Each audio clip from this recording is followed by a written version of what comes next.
श्रद्धा बरकरार नहीं, श्रद्धा है, थी और रहेगी जीवन भर। और बापू तो साक्षात परमेश्वर विष्णु का रूप है। अरे श्रद्धा कैसे कम हो सकती है? हमने पाया है भैया, जो पाता है वो जानता है, जिसने नहीं पाया वो क्या जाने। जिसकी कोई सीमा ही नहीं, इतना दिया है बापू ने।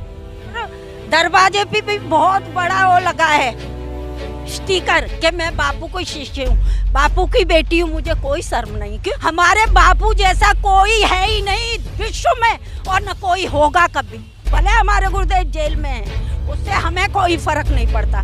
लोगों को फर्क पड़े तो भले पड़े, हमें उससे कोई मतलब नहीं है। उनका एक साधक पूरा नहीं कर सकता है तो बापू तो भगवान है। जब शिष्य पूरा नहीं कर सकता है तो बापू कैसे गलत कर सकते हैं? मेरे जैसे करोड़ों शिष्य है बापू के, किसी पे फर्क नहीं पड़ा आज तक। 7 साल हो गए आसाराम जी बापू जोधपुर जेल के अंदर बंधे, उनको आजीवन कारावास तक की सजा हो गई, लेकिन भक्तों के श्रद्धा में रति भर भी कमी नहीं है। ये जीता जागता उदाहरण है। उत्तर प्रदेश मथुरा के रहने वाले हैं और वापी में रहते हैं, और वो संत आसाराम जी बापू से जुड़े हैं। तो संत आसाराम जी बापू करीबन 7 सालों से जोधपुर जेल के अंदर बंधे, उनको आजीवन कारावास तक की सजा हो गई है। तो उनसे जानेंगे कि बापू को आजीवन कारावास तक की सजा हो गई है, श्रद्धा में कितनी कमी आई। क्या माता जी उत्तर प्रदेश ऐसे मथुरा के रहने वाले हो आप? जी हाँ, यहाँ वापी में रहते हैं? वापी में रहते हैं। हाँ। क्या नाम है? सुधा। आप भी संत आसाराम जी बापू के शिष्य हो? 30 साल से। अच्छा, 30 साल से जुड़े हो, तो आपको नहीं पता कि बापू को तो आजीवन कारावास की सजा हो गई? पता है ना। उसके बाद भी जुड़े हो, उसके बाद भी मतलब श्रद्धा बरकरार है? श्रद्धा बरकरार नहीं, श्रद्धा है, थी और रहेगी जीवन भर। श्रद्धा की तो बात ही मत पूछो भैया। तो क्या कारण है ऐसा? तो मतलब कि आजीवन कारावास तक की सजा हो गई, 7 साल हो गए बापू जेल के अंदर बंद है। देखो, भगवान हमने नहीं देखा। भगवान बोलते हैं ना लोग, मरने के बाद भगवान मिलते हैं, तो किसने देखा है कि मरने? हमने तो जीते जी भगवान देखा है। हमारे बापू साक्षात परमेश्वर है, ईश्वर विष्णु का रूप है। ये मैं जानती हूँ इस चीज को। और जो लोग बोलते हैं, बोले श्रद्धा, अरे श्रद्धा कैसे कम हो सकती है? हमने पाया है भैया, जो पाता है वो जानता है, जिसने नहीं पाया वो क्या जाने। वो क्या श्रद्धा जानेगा? भले ना। लेकिन लोग तो बोलते हैं कि अंधश्रद्धा है, अंधविश्वास है, तभी तो आते हो। बोले इतना होने के बाद भी अभी भी जुड़े हो। लोगों से क्या मतलब? लोग आके देखे ना। लोगों से हमें तो अपने आप से मतलब है।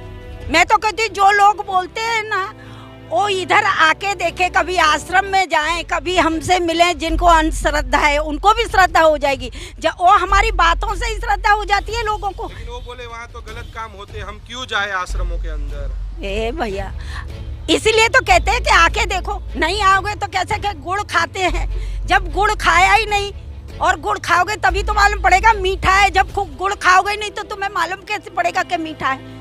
बराबर ना। क्या मिला मतलब 30 सालों के अंदर कि आज भी मतलब बापू का साथ नहीं छोड़ रहे? इतना मिला है, इतना मिला है, इतना मिला है कि कोई सीमा ही नहीं। जैसे दरिया की कोई सीमा नहीं है, ज्ञान की कोई सीमा नहीं। गुरुदेव कहते हैं ज्ञान की कोई सीमा नहीं है। ऐसे ही इतना मिला है कि जिसकी कोई सीमा ही नहीं है, इतना दिया है बापू ने। संकोच नहीं होता कि एक लड़की ने आरोप लगाया बापू को आजीवन कारावास की सजा हो गई? संकोच उसे होगा जो बापू के लिए गलत बोलता है। संकोच उसे होगा जो बुरा करता है। हमें क्यों संकोच होगा? संकोच उसे होना चाहिए जो बुरा कर रहा है। हम क्या बुरा कर रहे हैं? हम तो भगवान से मिल रहे हैं, हमें क्यों संकोच हो? हमारे गुरुदेव तो भगवान है। लेकिन गुरुदेव जेल के अंदर बंद है, जाते हो रिश्तेदार में कहीं जाते हो तो लोग नहीं बोलते कि आपके गुरु तो जेल के अंदर बंद है? लोग बोलेंगे। लोगों के बोलने के लिए मेरे पास बहुत सारे जवाब है। लोगों की तो आवाज भी नहीं निकलते मेरे सामने। कोई बोल ही नहीं सकता मेरे बापू के लिए, तो कोई भी नहीं बोल सकता। और दरवाजे पे भी बहुत बड़ा वो लगा है स्टिकर कि मैं बापू को शिष्य हूँ, बापू की बेटी हूँ, मुझे कोई शर्म नहीं। क्यों शर्म लगेगी? हमारे बापू जैसा कोई है ही नहीं विश्व में, और न कोई होगा कभी। ऐसे हमारे गुरुदेव, भले हमारे गुरुदेव जेल में हैं, उससे हमें कोई फर्क नहीं पड़ता। लोगों को फर्क पड़े तो भले पड़े, हमें उससे कोई मतलब नहीं है। मैं भैया, एक शिष्य बापू का एक साधक बुरा नहीं कर सकता है तो बापू तो भगवान है। जब शिष्य बुरा नहीं कर सकता है तो बापू कैसे गलत कर सकते हैं? कितना विश्वास है? 7 साल हो गए बापू जेल के अंदर। बापू इतना विश्वास है, इतना जैसे दरिया में, जैसे दरिया की कोई सीमा नहीं है ना, इतना विश्वास है मेरे को। दरिया से भी ज्यादा विश्वास है। मतलब पक्का विश्वास पक- बापू फिर से आएंगे। पक्का विश्वास। चिल्ला चिल्ला के कैसे सुनना चाहते हो? विश्वास कैसे सुनना चाहते हो? वैसे तुम्हें फिर से पता। बापू आएंगे भक्तों के बीच ऐसा? अरे बापू आएंगे कि ऐसा भूचाल मचेगा जब बापू आएंगे ना, जब देखना कि क्या होता है। जो नहीं उस दिन जो नहीं मानते ना वो लोग भी दौड़ के जाएंगे। और तो वास्तव में एक आश्चर्य की बात है, करीबन 7 साल हो गए आसाराम जी बापू जोधपुर जेल के अंदर बंद है। उनको आजीवन कारावास तक की सजा हो गई, लेकिन भक्तों के श्रद्धा में रति भर भी कमी नहीं है। ये जीता जागता उदाहरण है। और माता जी ने यही बताया कि मरते दम तक मतलब हमारी श्रद्धा ऐसी की ऐसी ही रहेगी। कैमरामैन अंजनी के साथ नीलेश ठक्कर, सूरत से रफ्तार न्यूज़।